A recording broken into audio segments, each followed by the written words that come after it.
What's up guys, and welcome back to the channel. In today's video I'm gonna teach you how to add YouTube video to your Shopify store, so make sure to stay until the end of the video.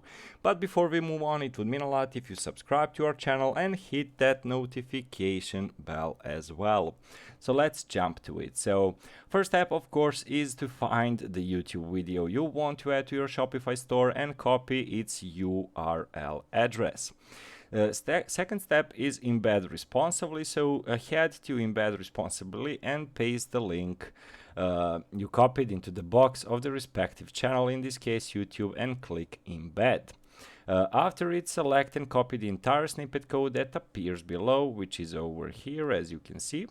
And step 4 is open your Spotify dashboard and find your page. So you need to go to online store and select pages and select the page you wish to add a video to.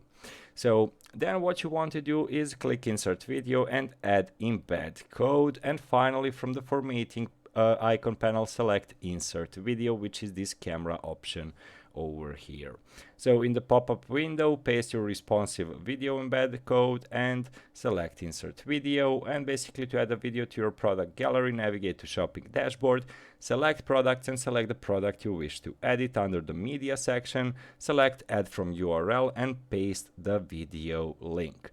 Also, you can go to the video description and simply put insert video from the product description panel, paste the video snippet and click insert video. So basically guys, that's it for how to add a YouTube video to your Shopify store. So thank you so much for watching and see you in our future videos. Goodbye.